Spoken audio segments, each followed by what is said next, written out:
All right, the grid method. So a long time ago, and by the way, we're on page 5, okay? Back in the Renaissance, a lot of the, just different people, okay? A lot of artists, a lot of mathematicians, and all of those people back then, okay? Kind of wanted a more precise way of drawing something, okay? So what they did was they came up with this grid method.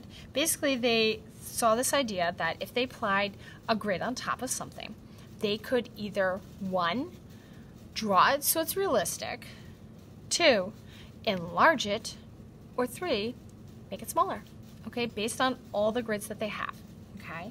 Now, up here, you can kind of see how this applies. So they put a grid over it. Normally what they'll do is they'll get like a ruler and they'll, measure it out, normally equal amounts, which is, by the way, the best way to do it, okay? And then you kind of trace it over. Now, you have to decide, are you going bigger or smaller, okay? Now, with this one obviously was looking to do bigger, okay? Now, how we kind of work on this, now I'm going to show you on this one. Let me move this over here, and then I'll go over here.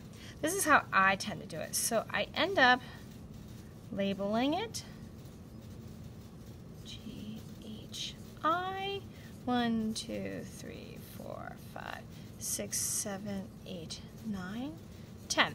Okay? So each square has its own number.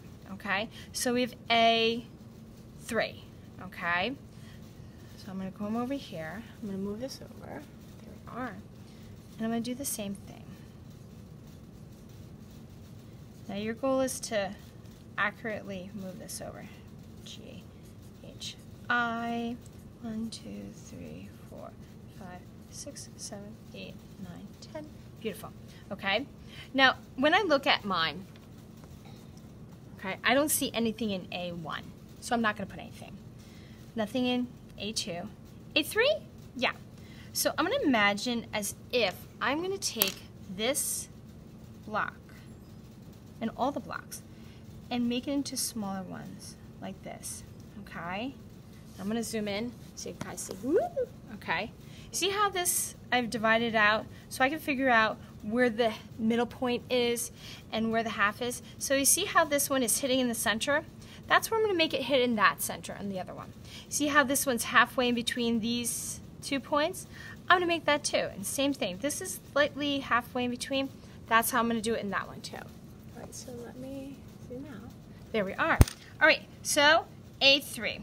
1, 2, 3. Excellent. So I'm going to imagine here, and I'm going to transfer this line where it is. Okay? And then I look at this next one, and it kind of clips through this one. Now what I want you to do is I want you to go box through box, and I want you to transfer the letter all through, okay? I don't want you to freehand it, okay, because you can kind of tell when things are freehanded. The boxes are slightly off, like this one. I can see that this is going over. This comes through here, all right? And I want you to transfer this image over, okay? By the way, if you ever find that this helps you, we do have, hold on, 1 second, let me show you. You can kind of hear me, I'm in the background. For the iPads, I do have these transparencies that go over the iPads, okay? And you can use them to do the same kind of thing. So you can draw it on your paper, okay, larger. So that's a great way of taking what you see on the iPad and be able to enlarge it. Okay, so take a few minutes, transfer your butterfly over, and when you're done with page 5.